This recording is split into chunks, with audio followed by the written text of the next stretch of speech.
Your DNA app hides the oldest ancestry when it translates ancient markers into modern labels. The screen looks neat, a colored wheel, a few clean percentages, British and Irish, Nigerian, Italian, Scandinavian, Indigenous Americas, maybe one thin line that says broadly something, as if the report had reached the edge of the story. The test is not lying to you. That matters. The machine did compare hundreds of thousands of markers in your genome to people in its database, and the result can be useful. But it is often answering a smaller question than the one you thought you asked. You may have asked, "Where did my people come from?" The app may be answering, "Which living reference groups does your recent DNA most closely resemble?" Those are not the same question. The oldest part of your ancestry can stay below the surface. It can sit in mitochondrial DNA, passed down one maternal line. It can sit in a Y chromosome marker, carried through one paternal line. It can sit in ancient population layers that existed long before Britain, Nigeria, Italy, Scandinavia, or the United States had those names. That is the contradiction inside the colored chart. The report can look complete, while the deepest record has been folded into a modern category. A clean label can hide a very old signal. To see why, picture what the Ancestry company is actually measuring. Most consumer ethnicity estimates rely mainly on autosomal DNA, the DNA spread across the numbered chromosomes you inherit from both parents. It comes from your mother and father, then from 4 grandparents, then 8 great-grandparents, and backward through a crowd that doubles every generation. That crowd does not pass down neat blocks forever. Every generation shuffles the deck. Chromosomes cross over, pieces are exchanged, and long ancestral segments break into smaller pieces. After enough generations, a real ancestor may leave only a faint trace, or no detectable segment at all. That is why autosomal DNA is strong for recent ancestry, family matching, and broad regional similarity. It is also why it gets blurry when the question reaches too far back. Companies such as 23andMe, Ancestry, and MyHeritage build reference panels from living people. These are groups whose recent family histories are tied to certain regions, often because their grandparents or great-grandparents came from the same area. Your DNA is compared against those panels. The software asks where your segments look most similar today. That method can recognize recent patterns. It can spot that a stretch of your DNA resembles people whose family records point to Ireland, Ghana, Poland, Lebanon, Korea, or Mexico.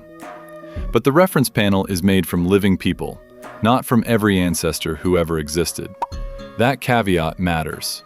A DNA percentage does not measure your worth.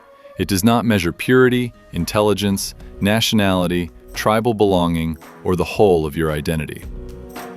It is a statistical estimate made from a sample set, a model, and a company's chosen categories. It is evidence, not a verdict. Those categories can move. Many viewers have seen a report say one thing, then say something else after an update. Scottish becomes Irish. Southern Italian becomes Greek and Balkan. Broadly West Asian becomes Levantine. A trace appears, disappears, or shifts into a neighboring region. That does not mean the science collapsed. It means the database changed, the reference groups changed, or the algorithm got better at separating nearby populations. Consumer tests often examine hundreds of thousands of markers, but the meaning of those markers depends on comparison. Once you understand that, the first hidden problem appears. The report is not a window into pure ancient origin. It is a mirror held up to living populations. And living populations are already mixtures. Open a map screen and tap a region. The app may show Irish, Italian, Greek, Levantine, West African, North African, or South Asian. The label feels old because the place feels old. It may even match family stories, surnames, church records, census pages, or the food on a grandmother's table. But those labels are the readable surface. They are modern containers placed over layers that formed across thousands of years. Take Italian. On a consumer screen, it may look like one clean identity. Yet the Italian peninsula has been crossed by prehistoric farmers, Bronze Age steppe-related groups, Etruscans, Greeks, Phoenician traders, Romans, Germanic groups, Arabs in Sicily, Normans, and movements from across the Mediterranean. A person can match modern Italians because those older layers were blended into the people now used as references. The app says Italian because that is the nearest modern comparison. It usually does not say Etruscan adjacent, Greek colonial, Near Eastern, steppe influenced, and Neolithic farmer mixed across centuries of the peninsula's history. The same thing happens with British and Irish. A clean percentage can sit on top of Mesolithic hunter-gatherer ancestry, early farmer ancestry from the continent, Bell Beaker migrations, Anglo-Saxon movement, Norse Viking influence, Norman French layers, and older Atlantic patterns that do not belong to one modern flag. That is where the old map failed. For decades, many people imagined ancestry as stable nations, stretching backward forever. Ancient DNA broke that picture. In the 2000s, studies published in journals such as Nature and Science compared living populations with DNA taken from ancient skeletons. The results showed that Europe and the Near East were not built from isolated modern nations. They were built from repeated waves. Farmers moved from Anatolia into Europe. Steppe pastoralists moved westward during the Bronze Age. Older hunter-gatherers remained in different amounts. Later empires, trade routes, and local survival patterns added more layers. North Africa gives another example. A report might say North African, Middle Eastern, Iberian, or Sub-Saharan African in different proportions. But beneath those labels are Amazigh histories, Arab expansions, Mediterranean contact, Sub-Saharan roots, and very old North African ancestry related to ancient peoples such as the Ibero-Maurusians. In South Asia, one regional label can compress deep mixtures involving ancient Iranian-related farmer ancestry, South Asian hunter-gatherer-related ancestry, steppe-related ancestry, language movements, caste and community boundaries, and local founder effects. The colored region looks simple because the screen has to be readable. The genome is not that simple. Modern labels answer where your DNA resembles people today. They do not tell you which line survived from the deepest past.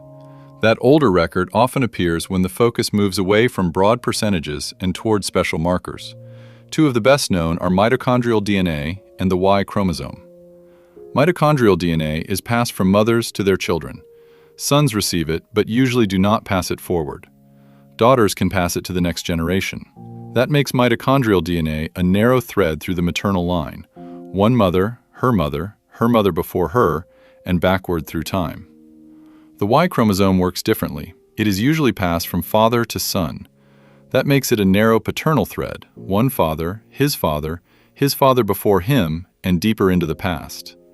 These markers do not represent your whole ancestry. That warning is important. Your mitochondrial DNA is one line among thousands of ancestors. Your Y chromosome, if you have one, is also one line among thousands. A single marker cannot tell the full story of a person, but these narrow threads can preserve an ancient trail that autosomal ethnicity panels may bury under a modern label. Population geneticists call the large branches haplogroups. A haplogroup is a named branch on the human family tree, defined by mutations that accumulated along a line of descent. These mutations are like old notches in wood. They do not describe your personality. They mark a path. Some mitochondrial haplogroup L branches reach deepest in Africa, where the oldest human lineages are found. Haplogroup U appears in many Ice Age and post-Ice Age Eurasian contexts, with different branches tied to different histories. On the paternal side, Y chromosome haplogroups such as R, J, E, Q, and C have been linked to major prehistoric expansions, founder events, and migrations across Eurasia, Africa, the Americas, and Oceania. A person might open an app and see mostly British and Irish, yet carry a Y chromosome branch tied to a Bronze Age expansion across Europe. Another person might see Middle Eastern, while a mitochondrial marker points to a maternal line with roots far older than the modern label. Someone else might show a broad Asian region while carrying a paternal branch connected to ancient movements through Siberia, Central Asia, or the Pacific. The app's percentage is not wrong. It is working at a different depth. For decades, mitochondrial DNA and Y chromosome haplogroups have been used in population genetics because they preserve line-by-line history. Then ancient DNA changed the scale of the evidence. Researchers learned to extract DNA from old bones, especially the dense petrous bone near the inner ear, where genetic material can survive better than in many other parts of the skeleton. That technical advance changed the archive. Living markers could be compared directly with ancient people from caves, graves, islands, battlefields, and burial mounds. A haplogroup that once looked like an abstract branch could now be found in a dated skeleton in a known place with an archaeological culture around it. The genome kept one more record. Even haplogroups are only narrow lines. They can show an old maternal or paternal trail, but most of your ancestors are not on those two threads. The rest of the genome can still hold older, buried signals, especially when compared to ancient DNA. This is where the hidden payoff becomes much larger than a colored region on a screen. Inside ancient DNA labs, bones from caves, burial grounds, and prehistoric sites are handled like fragile documents. A tooth is drilled. A petrous bone is sampled. Powder is taken into a clean room where contamination from modern DNA has to be controlled. What comes back is not a family story. It is a genome from a person who lived before many modern identities existed.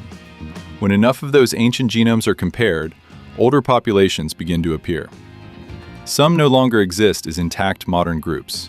Some were absorbed, some moved, some mixed into later peoples until their names, languages, and settlements vanished from memory.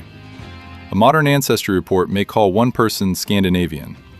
Ancient DNA context might show that this modern resemblance includes steppe pastoralist ancestry, older hunter-gatherer layers, and early farmer ancestry that entered Europe thousands of years before the Viking Age.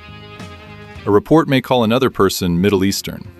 Ancient DNA comparison might reveal layers related to Natufian-associated populations, Canaanite-related groups, Arabian lineages, Anatolian farmer ancestry, Persian-era movement, or later admixture across empires and trade corridors. A report may call someone Indigenous Americas. Behind that label may stand founding populations that moved from Northeast Asia into the Americas, carrying ancestry linked to ancient North Eurasians and other deep sources that do not fit any modern country name. The second layer was stranger. Some of the oldest ancestry is hard for consumer screens to show, because it comes from populations that are not modern ethnic categories at all. Steppe pastoralist, Anatolian farmer, Natufian-related, Canaanite-related, ancient North Eurasian. These are scientific terms built from ancient genomes, not identities a person can select on a family tree website. Then there is archaic ancestry. In 2010, researchers at the Max Planck Institute and other teams helped change the story of human origins by sequencing Neanderthal DNA.